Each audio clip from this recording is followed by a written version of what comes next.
Carson's Corner is a black LGBTQ-owned small business.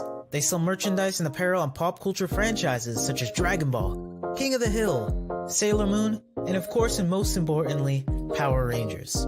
If you're interested in getting their amazing merch, be sure to check them out at carsoncorner.com. Link will be down below. Hello everyone, welcome to the UltraQuest podcast here on the Morphin Network. I'm Mike Time Rider Zero, your host, and we are here to discuss Ultraman Blazar, episode 21, Battle in the Sky. And yeah, it's not a teriyaki focus episode, but it's okay. We got one last time. Like, as each character finally has at least one focus episode. And all things considered, isn't that really what matters most? First things first, I want to say to everyone who is at Anime LA this week, I hope all of you are having a wonderful time at the convention.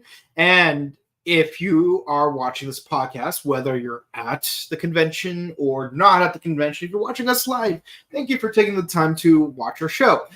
And yeah, I hope all's going really well. The first week of the year is finally coming to a close. Well, I mean, it's 6 days in. It's only 6 days in, but you know, a lot of good stuff going on. I think we ended the year pretty well, all things considered, and we're starting the year just as well. Obviously, we've been done with Power Rangers, and there's no new episodes of King Oger and Godchild last week, so we were just able to just catch up on Kamen Rider build and on what's going on here? Here we go. We did build episode 23 through 28, and we're gonna do 29 through 34 tomorrow as the time of this recording. And tonight we are doing Blazar episode 21. And yeah, this is the third of 3 Blazar episodes that we did this week, which means that we are once we are done discussing this episode, we will only be 2 episodes behind. And then the following week, we will still be 2 episodes behind because we'll be at 22 out of 24. We'll be 1 episode behind. Then we'll be 2 episodes behind. Then back to 1 episode behind. But then we'll be fully caught up on Tuesday of next week. And by that, do you mean the 15th and 16th? And just a heads up, we will be moving UltraQuest podcast to Mondays moving forward. It's actually a pretty good decision, all things considered, because you know we as you might have noticed, we've done Blazar, Gotchard, and King Oger back to back on 3 consecutive days. And between work schedule changes and just overall burnout, it's pretty much best to move our Tuesday show to Monday so that we would have that 1 extra day off to in between podcasts, because like it would be like 1 show break, 2 shows break, 2 shows. No, wait, it would still be 3 shows no matter what you do. It would still be 2 days off. But the thing is, taking a break on a weekday is kind of important regardless. Speaking of taking a break, we do need to discuss how important it is to deal with like taking a break once in a while, because that's something these characters are going to have to deal with throughout the story. But yeah, we'll be caught up with Blazar real soon, which means that we won't be doing Blazar anymore on Saturdays after next week, which means we are gonna have. I haven't really fully decided on what exactly we're gonna be doing on Saturdays on the Morphin Network, but on our sister channel, The Buttery Show, we will be doing something else on Saturdays, and that is we'll be discussing the Crow movies for the month of January, starting with the 1994 film starring Brandon Lee. Now, but we're going to get to that when we get to that. Let's talk about Blazar. This is a very straightforward episode, so we could actually knock it out real fast. This is a Bondo focus episode. And yeah, last time he had a focus episode was all the way back in episode 6. So it's been a while. And I noticed that, yeah, if you really think about it, last episode was Teraki's first episode, but this is Bondo's second episode. So yeah, I think there is a balancing issue with this season so far in terms of giving characters a certain amount of focus. I mean, it's not surprising that Gento does get the most focus because he is the main character. That's fine. He's the main character. He's supposed to get the most focus. But I think that Emi got a lot of focus episodes, even when we didn't really need her to have them. But the thing is, you'd think that you would at least give each character at least one focus episode before you give her more episodes. And I do mean more episodes. Heck, even Emi had 3 episodes. And frankly, those 3 episodes were in the first half of the series so far. Because she had episodes 5, 9, and 13, the latter of which was a clip show episode. So, while she is the median character in terms of character focus, she's still very far behind Emi and Henri is still far behind Emi and Gento. Again, Emi, I understand her having more episodes compared to other characters because her dad was involved with V99. But again, you'd think you'd do a balancing act. Do we really need to have focus just focusing on her? Piloting Earth Garong for the first time? I mean, we could have combined that with another Emi focus episode and just say, in that earlier episode, it's Emi's turn to pilot Earth Garong. And then we could have used that episode 16 to focus on, I don't know, maybe that secret that Henri has been hiding. Because Henri has noticeably been being very let's just say she still seems like she's been hiding stuff from other characters, but we haven't been able to explore that. And I'm gonna be honest, I'm really hoping this season actually has more than just 25 episodes, because I feel like there's a lot of stuff that hasn't been explored yet that needs to be explored before we reach the climax of the season. And you can't say that it's not the climax, because even the description of the special episode that aired last week did describe it as what secrets are being held before Blazar reaches the climax of his story and stuff like that. So that is something that needs to be addressed. But yeah, no, I will say this. A recurring thing is I'm so tired of Scar being bullied by the brass, because I've noticed that anytime they do anything, they're always getting criticized. Even when they do something right, they're still getting criticized. And they're relegated to doing those stage shows. It's call the Sporks hotline type of thing, and they're noticeably upset. And it's you made us for a specific reason. We're doing that specific thing you made us for. And also, the D in SCARD stands for detachment, meaning we shouldn't have to answer to you guys. Why are you holding us back? We know what we're dealing with. No. It's like trying to get Mike deGrasse Tyson. Sorry, not Mike. Neil deGrasse Tyson. I had Mike Tyson and Neil Tyson mixed up. Neil deGrasse Tyson, you put him in a division to save the world from a meteor, let's say, and he has to use all of his expertise on how to destroy the meteor, from the engineering to the software to the actual combat component. And then you're like, Mike, I know you're an expert on astronomy and engineering and software development, but we're going to need you to not do anything that you are specializing in, because the way you're doing it, we do not agree with, and we need you to do it in a specific way, even though the specific way is not the scientifically feasible way. So that's what it feels like. And of course, if you're going to hold Neil Tyson back, obviously that meteor is going to hit Earth. Obviously, it's not a meteor that they're dealing with in this episode. I'm just using that as an example because, let's be honest, we've seen Apollo 13, we've seen Armageddon, we've seen what was that other movie that was similar to Armageddon, came out around the same time? But the point is, people be tripping. But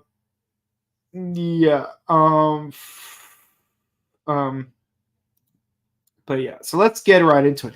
We finally see Unit 3 for Earth Garen. And I will say this. Despite what happened in the previous episode, I love that Earth Garen is finally getting some W's lately, because Earth Garen was the MVP in episode 19. He co-MVP'd in episode 20. Episode 20... Wait, no, hold on. Sorry, episode 18, he was the MVP. Episode 19, he was co-MVP. Episode 20... to be fair, he was Blazar was taking just as many L's as Earth Garen was. So, I can't really blame Earth Garen on this one. But finally, he's getting an upgrade. Blazar got an upgrade. Earth Garen gets an upgrade too. And right about damn time. Because, as we recall in episode 14, there was a flying kaiju that could reach Mach 9. And the biggest issue with fighting it was, we can't keep up with it. Earth Garen could only go up to Mach 4, which, by the way, is pretty damn fast. 4 times the speed of sound is really impressive. We're talking, hold on. Mach 4 in on kilometers per hour. Okay. In kilometers per hour, it is 4,770.72 kilometers. That is actually pretty impressive. And converting it to miles per hour, that's going to be 3,069 miles per hour. So that's really fast. Keep in mind, the fastest that Sonic the Hedgehog can go is 300 miles per hour. So that's a lot. No, wait, actually, no. He can travel the speed of sound, so he would travel at 1/4 of that. So it would be around 700 to 800 miles per hour. Yeah, sounds about right.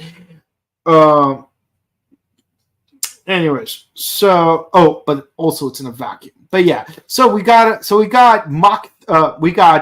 Mod 3 to help him go Mach 9.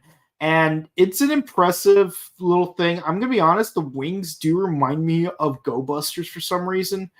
I don't know why, but something about that triangular shape makes me think about Vaglas from which are the bad guys from Go Busters. Now, Henri was able to handle her flight, which is good. Unfortunately, Bondo couldn't. So he passes out mid-flight. So it's kind of like Top Gun 2.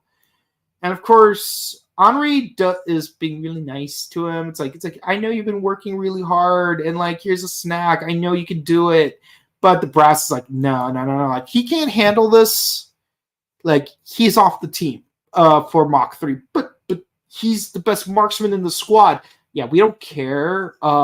He needs to be completely successful in the test flight, and we're gonna move the Earth Garon Mach 3 somewhere else because we want to inconvenience you as much as possible. So why don't you go off, do that stage show that you guys were doing in the previous episode? And I love how these guys, they hate doing those stage shows so much that they are actually happy that there's another kaiju attack. Now, incidentally, the kaiju is the same one from episode 4. Well, same species as the one from episode 14. But it's much bigger and it has a different ability. This one, it has the ability to send energy spheres down onto Earth. Basically, it's a bomber. So they called it the bomber or Type B. And I love how they even used the comparison fighter jet versus bomber jet. I like that. But unfortunately, because Bondo isn't allowed to use Mach 3, it's up to Henri, and unfortunately, she gets easily creamed. Like, honestly, it almost looked like she was about to die. Like, we see an explosion, and like, when you have that close-up like this, you can assume the character is gone. Perma. But thankfully, she survives. I'm not 100% sure how that happened, but she survives, which is good. Now, here's the thing. The thing is still out there, and it's very difficult to achieve the top speed and use expert marksmanship to hit the right weak spot. So they need Bondo to be in the cockpit, but he's not allowed to. So Gento comes up with the idea. Oh, by the way, I love this one joke from the previous episode that we did not talk about in the previous episode. And it's like, wait, we're deploying to the farmland, but like we don't have the approval to go out there. But I've got a secret weapon. Really? Beg for forgiveness. And I don't know what about the way it was done. Maybe it's a facial expression that Kamen Rider Heart used. Maybe it's the way Johnny Young Bosch emoted that line. Maybe it's a combination of the two. But I love the way he's like, beg for forgiveness. It's like he's such a dork. Like, Gento is always being propped up to be like this big badass guy who's really stoic, sacrifices himself for the team, always jumps headfirst to the line of duty, even if he's supposed to be an engineer. But like, so he's supposed to be like the stoic badass, like he's Kakashi Hatake, but much like Kakashi Hatake, he has this dorky side to him, and I love it when they show it. I love it when they show that dorky side to him. But using that same technique, beg for forgiveness. He's like, okay, technically he said he's not allowed to pilot it. I didn't say anything about him not being in the cockpit. So what if Bondo just happens to be sitting inside the cockpit like a tourist, like a civilian, while Henri does all the work, and Bondo just kibitzes some advice to Henri while she's doing 100% of the piloting and firing and whatnot. Like, that way, technically, we're not violating orders. I believe in Reddit it's called malicious compliance, where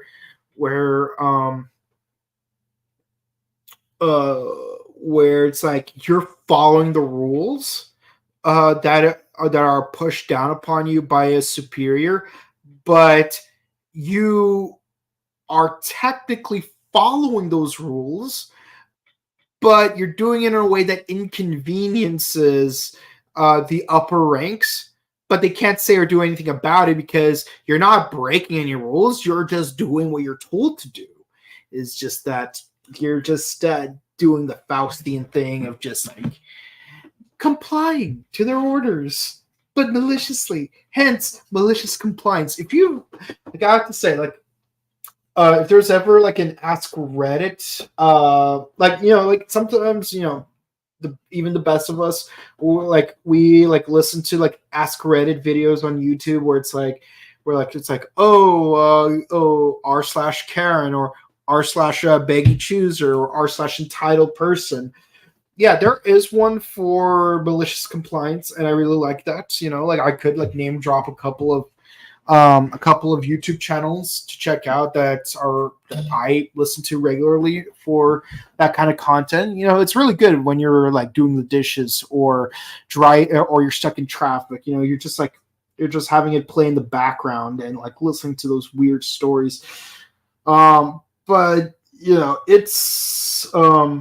but yeah, no, like I love it when Gento is being maliciously compliant, because at that point, like, what other option is there? What other option is there when upper brass is just constantly restricting what Scarred can or cannot do, and to the point that they're not able to do their job, and it kind of contradicts the whole point of Scarred existing, because again, they are the Special Kaiju Reaction Detachment, SKRD. The K and A are part of the same word. I don't know why. I don't even know why that A is even there. It's like I mean, like you could just say Skurd, you know, like Jaka Dengekitai.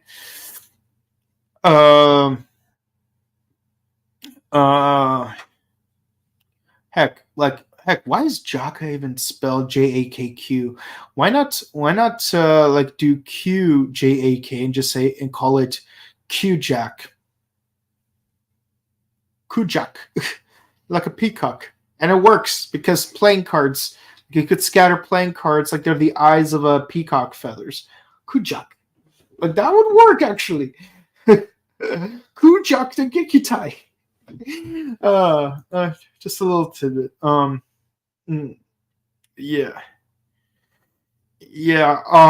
yeah, no, like, so we're in the halfway point. So yeah, so they deploy, and again, I like seeing this this mod 3, and I do notice that all the mod 2 stuff isn't there, because with mod 2 he has those giant cannons on his back, but here he doesn't have them when he has those wings on. I'm surprised that they don't just keep adding on to it, but I guess those cannons would slow him down to some extent. But if you're going from Mach 4 but if the difference is you're going from Mach 4 to Mach 9, how much of a burden would those cannons really be? Like, is Mach 8.5 just not good enough? For now, at least. I mean, it's like, even if you barely take down this monster using Mach 4 against an opponent that's Mach 9, which is more than double your speed, we're talking 2.25 times your speed, you'd think that, maybe going 8.5 against 9 wouldn't be too, like, that last, that point Mach 0.5 would not be that big of an issue in, like, when you look at the grand scheme of things, but apparently it is. I mean, I'm not complaining. The fight scene is still pretty good. Like, they take it out to space, and that's really awesome. Even Ultraman gets in for safety measures, and yes, like, that thing is dropping those bombs, and like he's trying to dodge, but Earth Garrow, like a bouse, uses the Earth Cannon, and it actually hits it perfect bullseye. Like, this was really awesome to watch. And yes, sure, Blazar does get the final blow in. Like, he uses his double Phoenix blade to slice that thing in half. But the thing is, using the Earth Cannon earlier did slow the thing down enough for Blazar to finish it. So, like, given the circumstances, I would still say, yes, they shared the spotlight on this one. It's like Earth Garon was actually contributing. And I would even say Earth Garon did 90% of the work while Blazar did the last 10%. So credit where credit's due. And Earth Garon was not down for the count when it finished its end of the tactics. So, Earth Garon is kicking butt.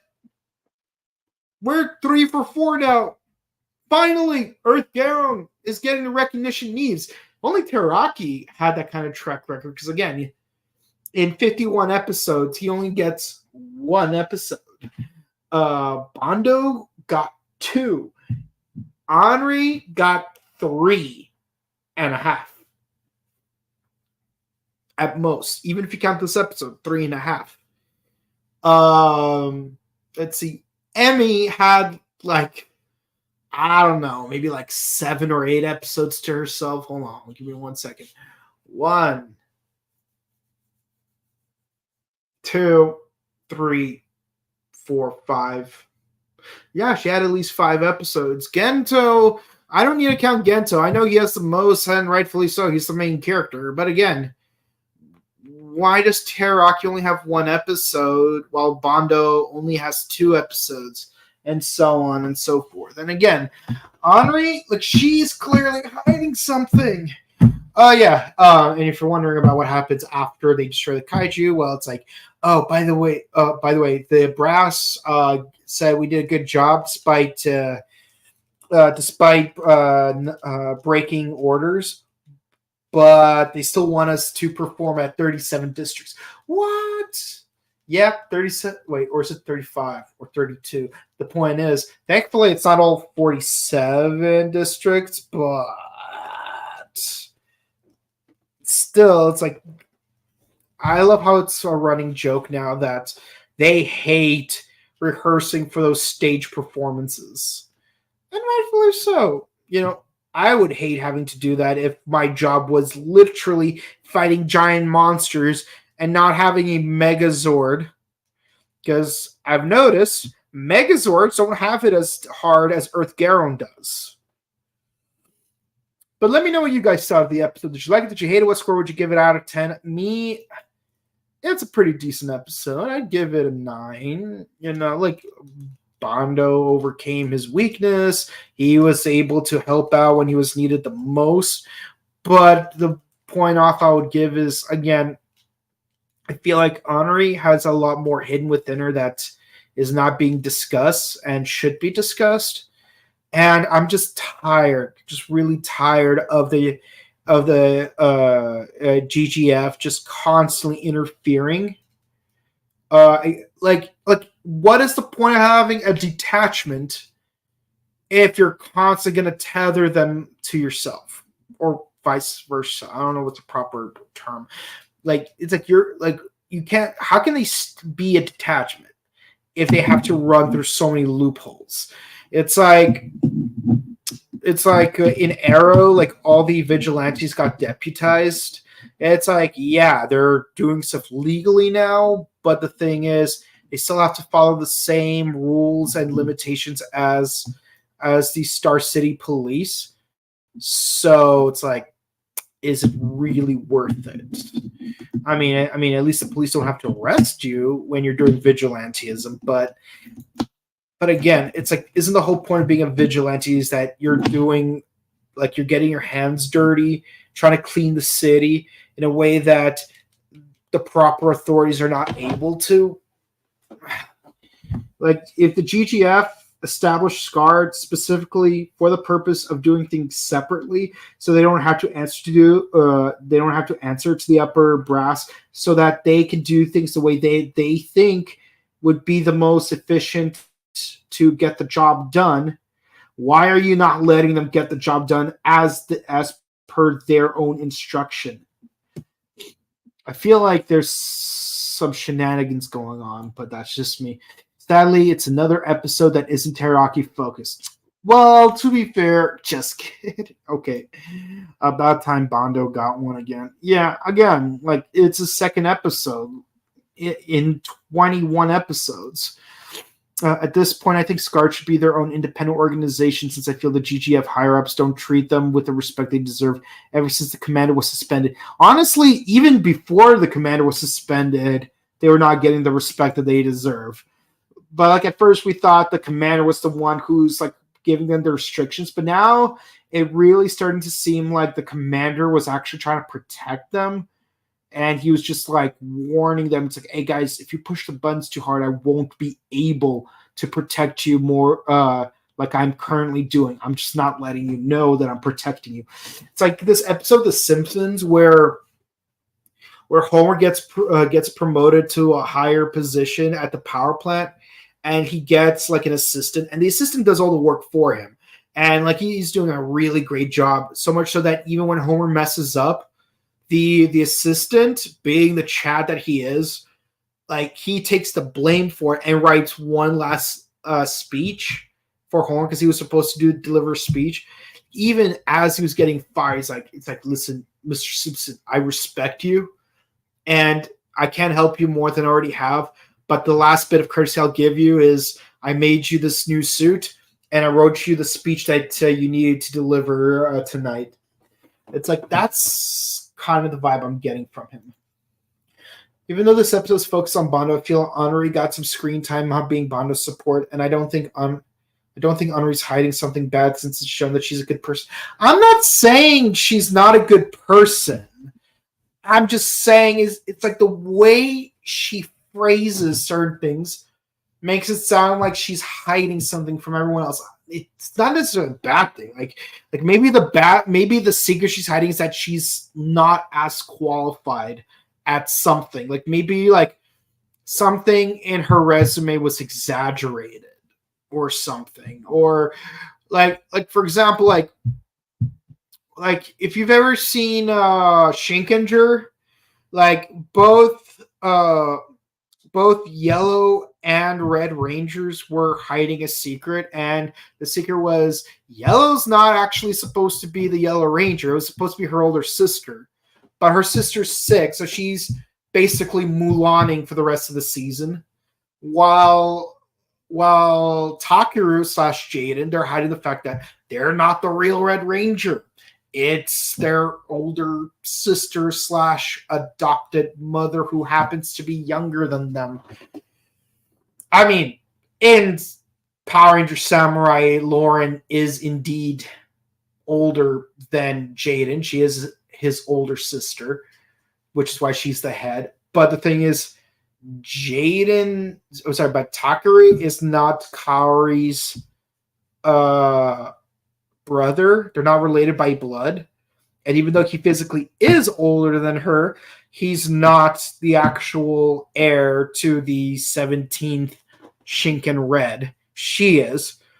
But then, like, she legally adopts a dude that's young, that's older than her, so that he could become the 19th head.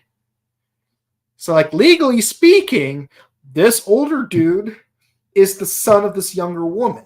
Legally speaking. But at least now he can actually say, yeah, I am the real Red Ranger.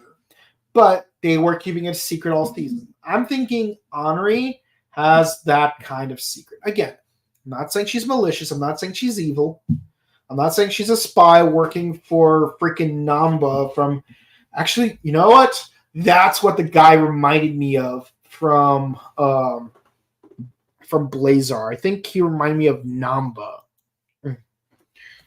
Let's see. Blazar GGF. I'm actually curious who that old dude is. Who's the actor playing the old dude?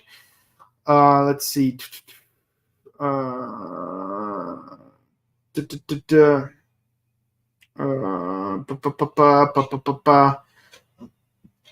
on, let me see if I could find the members. Oh, there's the commander, chief of staff, other members.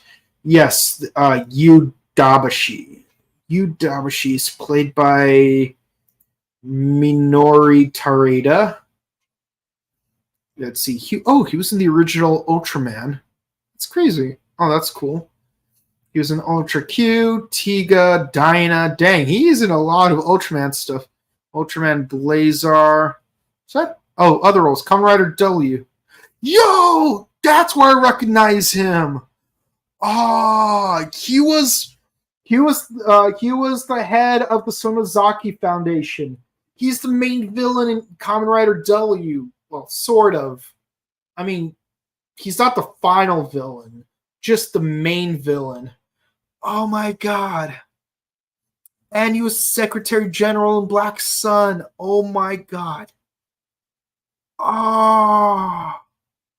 Yo. Oh my god. Okay, so he's not Namba, but he was a shady dude.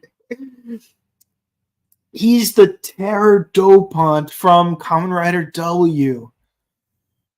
And the Secretary General from Black Sun. Oh my god. Oh my god. It's crazy how, man, some of these people with resumes, man, it's crazy. But yeah, no, that dude is very suspicious. Like, yeah, so like I said, like, she's not necessarily working for him as a spy, but I definitely feel like she's hiding something. Okay, final comment of the night. With Ultraman shows being 25 episodes, there are things that you wish could be explored, but half or most of the time that is in a supplementary material like manga or short web shows. But see, that's the thing. Like, I don't see why it needs to be in supplement. I don't know why so much content needs to be in supplementary material. Like, I think that maybe if we just expanded it to 30 episodes or 35 episodes, it wouldn't be as big of an issue to just get most of it. Heck, even like Gaiden move, like TTFC videos or VSinex, like they add to the main stories of Kamen Rider Super Sentai, but the thing is, they don't fill in the holes that are left behind by the show. Like, you could watch the shows in their entirety without watching the VSinex and TTFCs and still feel like you have a complete story.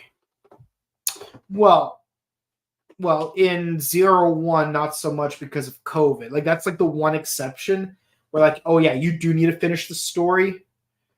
But I think it just would have worked better if they just did not show that one clip where Az just gave that dude that progress key. Like you could show that she's still lurking around. But you don't need to show that, oh, she's giving a mysterious progress key to a mysterious person who won't have any significance outside of, oh, the summer film.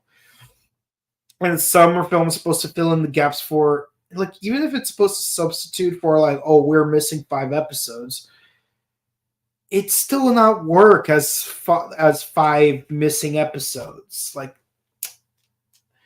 they should have just cut the last 2 minutes out of 01, and that's it. But no, like, the way Blazar's going, I feel like there's a lot of holes to fill in the supplementary material like you're mentioning. And the thing is, I don't hate Blazar. It's actually a pretty decent season. You know, I feel like I would not be as confident wanting to go into Tiga, Dinah, Tiga, Dinah, Gaia, Mabius, Nexus, etc., if I didn't feel eased in by Blazar. Like, even, again, I'm only 3 episodes into Ginga, so, like, yeah, it does feel like it's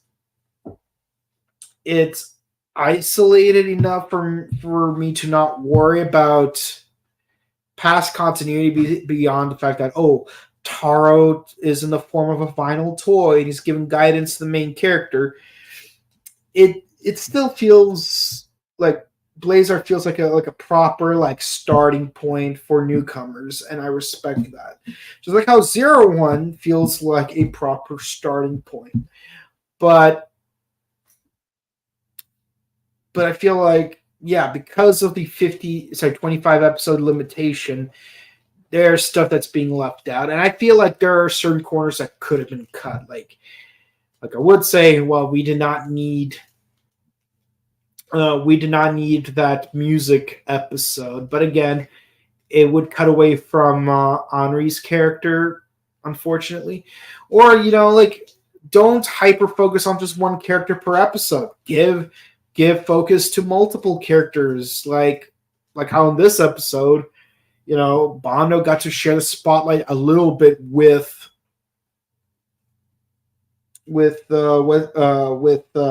Henri. That's all I have to say on the matter. That's it for this episode. Thank you guys so much for watching. Please be sure to comment, like, and subscribe to us on YouTube, Facebook, Twitter, Instagram, and ding the bell icon to stay notified for our latest videos. Starting this week, we're going back to our regularly scheduled programming because we are back to having new episodes of Gotchard and King Oger. So, starting this Monday, we're gonna move Blazar to Mondays. Same time. No, actually, no. 7:30. 7:30 Monday, and same time 7:30 Pacific. Wednesday we're doing Gotchard. Thursday we're doing King Oger, and next Saturday we're gonna catch up with Blazar. We'll do episode 23 because Monday we're doing episode 22. And we'll be done. I mean, we won't be done. We'll be kind of caught up so that the following Tuesday we will be fully caught up on Blazar because episode 24 will air and episode 24 will be reviewed on the regularly scheduled time. And Sundays at 6 p.m. Pacific, we are doing Kamen Rider Build. So stick around. Tomorrow, as of the time of this recording, we are doing Build episodes 29 through 34. And that's pretty much our schedule. And be sure to check out our sister channel, The Buttery Show, where we do movie reviews, video game news, etc. And in about an hour, as of the time of this recording, which is 7:30 Pacific, 10:30 Eastern, we'll be doing the 1994 film The Crow, starring Brandon Lee, in honor of the upcoming Crow remake in 2024 starring Bill Skarsgård. And we're going to be going through all 4 Crow movies every Saturday starting tonight. And with that said, guys, if you want to check out my personal content, you can find me on Instagram at Boken_Kawato and on Twitter, twitch.tv/BokenKawato. I am trying to get my rig set up so that I could start streaming this month. And with all that said, guys, thank you guys so much for watching. Please be sure to comment, like, and subscribe to us. Wait, hold on. I'm doing the same thing all over again. But please stay safe, stay hydrated, update your emergency kits, hug your loved ones. If you're at a convention today or 2 weeks from now, please be sure to double up on the whole staying hydrated part and staying safe part, because cosplay can be pretty exhausting to wear, and sometimes people just don't take breaks, and you guys really need to rest up in order to have more energy to keep going. And that said, to all of our fans, whether you're at ALA or not at ALA, we bid you guys adieu. See you soon. Have a good one. Bye.